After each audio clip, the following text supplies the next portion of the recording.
जय श्री राम। सभी श्रोताओं का मेरे संत कल्याणवाणी चैनल में हार्दिक स्वागत है। आज मैं आपके सामने श्री रामचरितमानस जी के सुंदर कांड की एक चौपाई है जिस पर विवाद भी होता है। ढोल गवार शूद्र पशु नारी सकल ताड़ना के अधिकारी। ये चौपाई सुंदरकांड में है और तुलसीदास जी महाराज ने इसको समुद्र के प्रकरण में लिखा हुआ है। जब समुद्र काफ़ी प्रार्थना करने के बाद भी उसने रास्ता नहीं दिया लंका जाने के लिए, तब भगवान को गुस्सा आ गया, धनुष पर बाण चढ़ा दिया। तो फिर समुद्र में खलबली मच गई।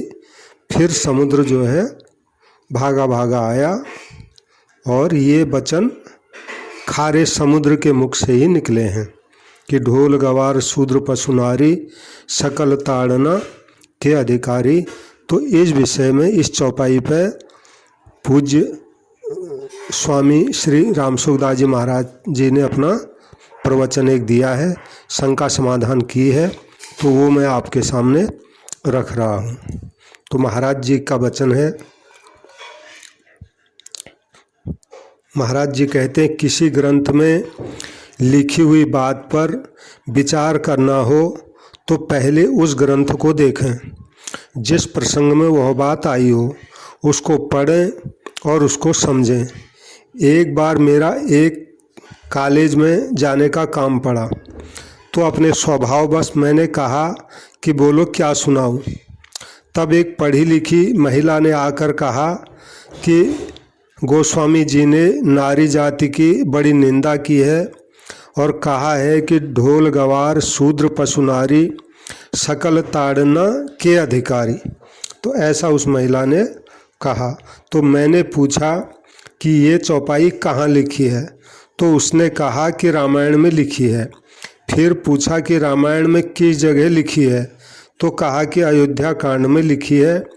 किस प्रसंग में लिखी है, तो कहा कि जहाँ स्त्रियों का वर्णन है उसमें लिखी है।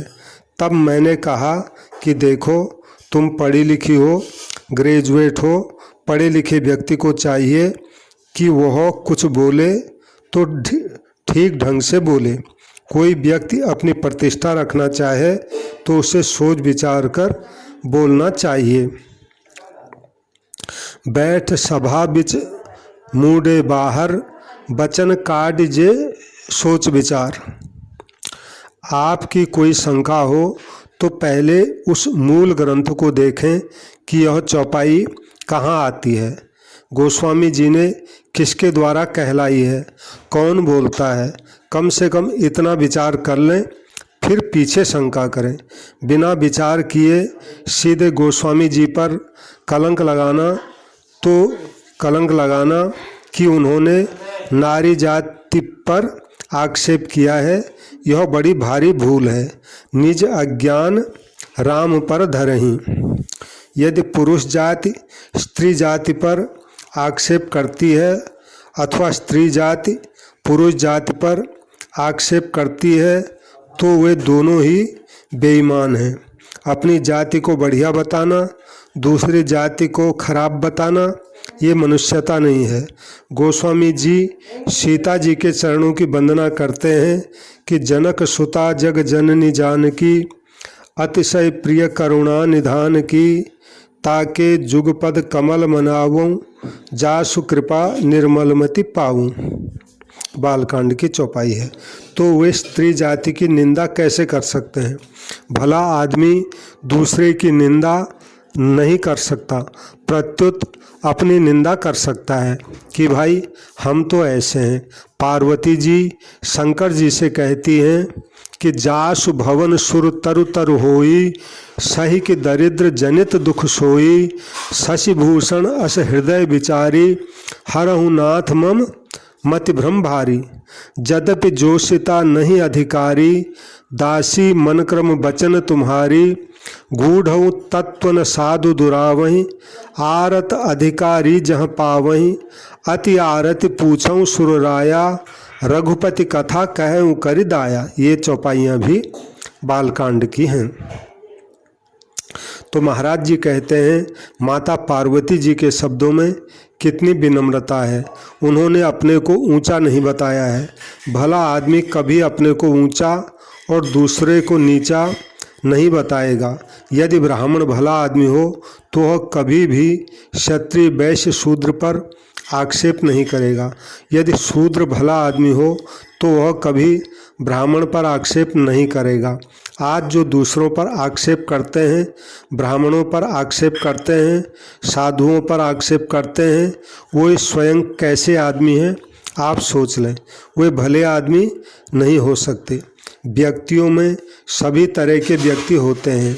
स्त्रियों में सीता जी भी हैं और शूर्पणखा भी है। पुरुषों में श्री राम जी भी हैं और रावण भी हैं। ग्रंथों में सब तरह की बातें आती हैं, पर वे शिक्षा के लिए आती हैं, आक्षेप करने के लिए नहीं। उनकी शिक्षा है रामा दिवत वर्तितव्यं न तो रावणा दिवम, अर्थात बर्ताव करना हो तो श्री राम आदि की तरह करना चाहिए, रावण आदि की तरह नहीं। तो श्री रामचरितमानस के सुंदर कांड में आता है, सभय सिंधु गई पद प्रभु के रे, क्षमहु नाथ सब अवगुण मेरे।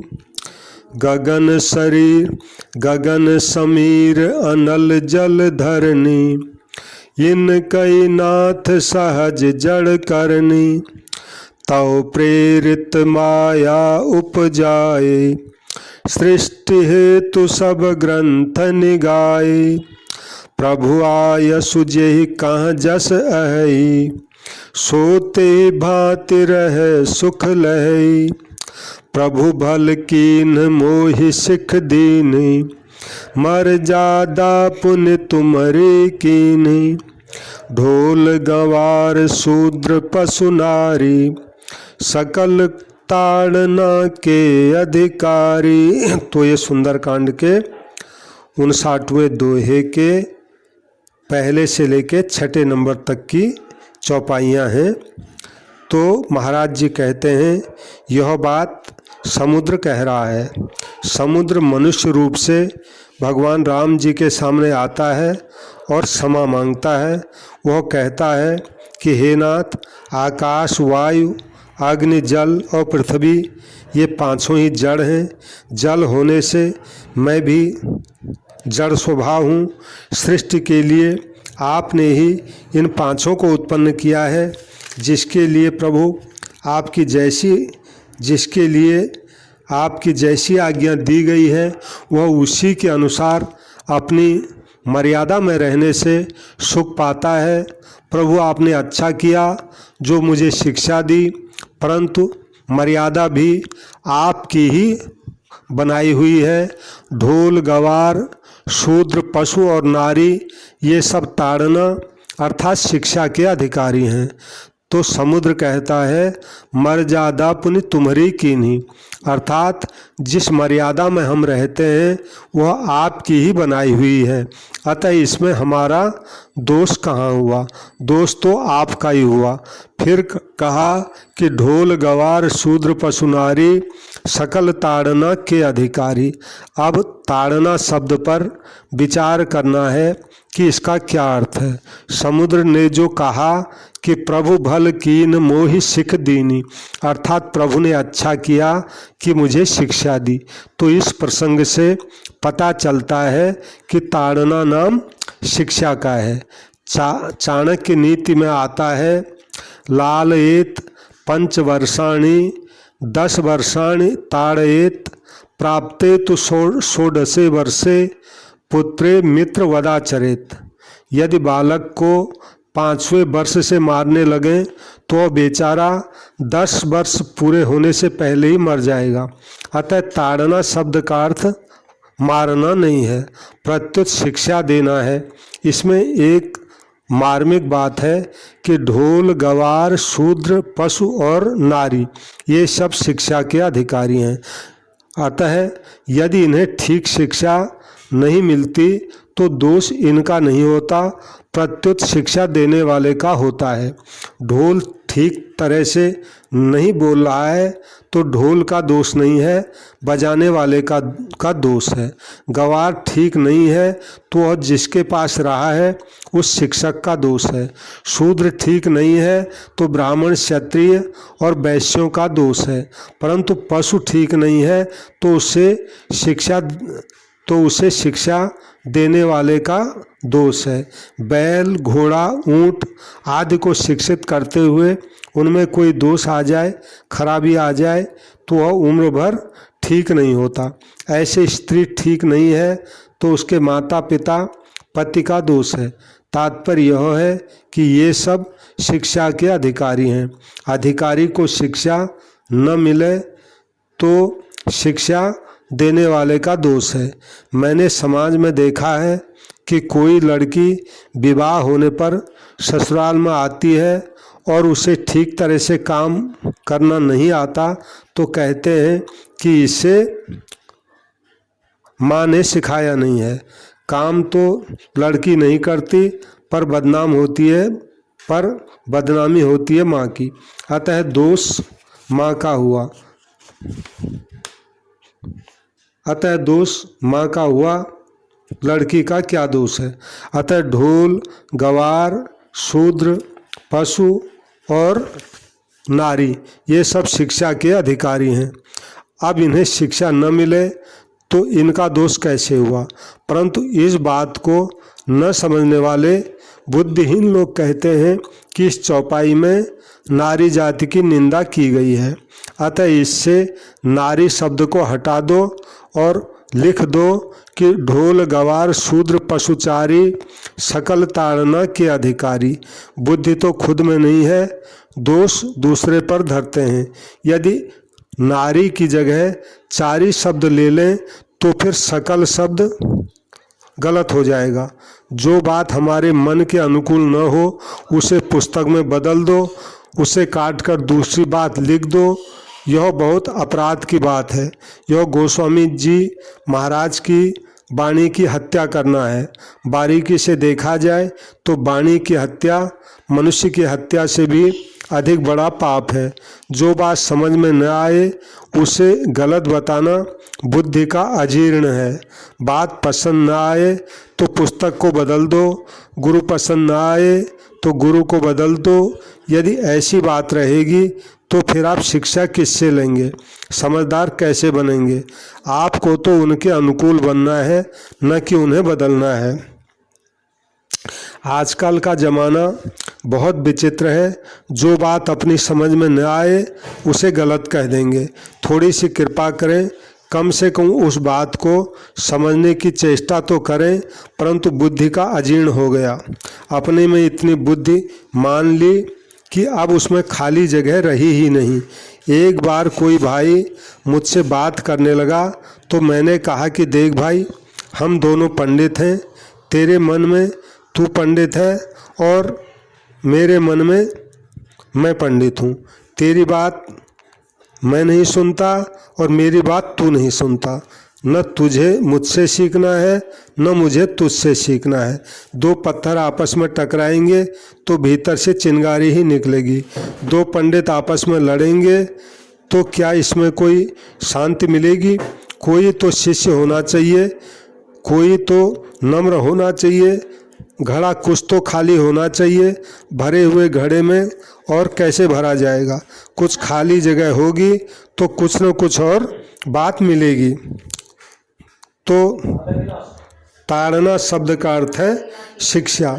समुद्र ने कहा है प्रभु भल कीन मोहि सिख दीनी। यह नहीं कहा है कि मोहि ताड़ना दीनी। ताड़ना का अर्थ मारना कैसे होगा। जो प्रसंग चल रहा है उसके अनुसार ही अर्थ होगा। बात शिक्षा की है, मारने की है ही नहीं। ढोल, गवार आदि खराब हैं तो उनके शिक्षक का दोष है, उनका खुद का दोष नहीं है। तो श्रोता ने महाराज जी से प्रसन्न जो है शंका की कि महाराज यह तो उनकी प्रशंसा हुई। तो स्वामी जी बोले हाँ प्रशंसा हुई, उनमें कोई दोष आए तो वह उनका नहीं है, शिक्षकों का है। बात तो यह है, पर दोष देते हैं कि गोस्वामी जी ने नारी जाति की निंदा कर दी। कृपा करो अन्नदाता, थोड़ा सा समझो कि किस प्रसंग में कौन सी बात आई है और किसने कही है। कहने वाला अपनी नम्रता प्रकट कर सकता है, वह दोषारोपण करके दूसरे को नीचा कैसे दिखा सकता है। समुद्र नम्रता पूर्वक कहता है कि आपने अच्छा किया, मुझे शिक्षा दे दी। हम तो शिक्षा के अधिकारी हैं, ठीक तरह से शिक्षा देने को ही ताड़ना कहते हैं। इसलिए कहा है, लाल नाद बहवो दोषास ताड़नाद बहवो गुणो तस्मात् पुत्रं च शिष्यं च ताड़येत न तो लालयेत। माँ के पास रहता हुआ बालक इतना नहीं सुधरता जितना पिता के पास रहता हुआ सुधरता है, और पिता के पास रहता हुआ बालक इतना नहीं सुधरता जितना अध्यापक के पास रहता हुआ सुधरता है, और अध्यापक के पास इतना नहीं सुधरता जितना संत महात्माओं के पास रहता हुआ सुधरता है। तात्पर्य यह है कि बालक पर जितना अधिक मोह होगा उतना ही अधिक पतन होगा। माँ के पास में रहने वाला बालक प्रायः सुधर नहीं सकता, क्योंकि माँ का बालक पर अधिक मोह होता है और दया होती है, जो बालक को मूर्ख बना दे। जिससे बालक का अहित हो वह दया कैसी? दया तो वह है जिससे बालक विज्ञ बने, श्रेष्ठ बने। पिता का मोह कम होता है और पिता से भी अध्यापक का मोह कम होता है। संत महात्मा तो निर्मोही होते हैं, तो उनके पास रहने से बालक विलक्षण हो जाता है। गोस्वामी जी महाराज बचपन में संत नरहरि जी महाराज के पास रहे थे। वे कहते हैं कि बचपन में मैंने शूकर क्षेत्र में गुरु से श्री रामचरितमानस सुना, पर उस समय में बालक था, मुझे चेत नहीं था, इसलिए मैं उस कथा को उस समय समझ नहीं सका। मैं पुनि निज गुरु सन सुनी, कथा सो शूकर खेत, समुझी नहीं तस बालपनो तब अति रहेऊ अचेत। ये बालकांड में लिखा हुआ है। परंतु ऐसा होने पर भी वे कितने ऊंचे दर्जे के संत हो गए और उन्होंने रामचरितमानस को कितना समझ लिया। तो महाराज जी ने इस चौपाई के ऊपर स्पष्टीकरण कर दिया कि तुलसीदास जी महाराज ने ताड़ना शब्द का उनकी बेइज्जती नहीं की है, मतलब ये कहने का मतलब है। तो सभी श्रोताओं से मेरे इस संत कल्याण वाणी चैनल को सब्सक्राइब करें और कथा को लाइक करें, शेयर करें। से जो अच्छी अच्छी बातें होंगी संत महात्माओं की मैं आपके आगे रखता ही रहूँगा। सबको प्रणाम, सबको राम राम। जय श्री राम, जय श्री राम।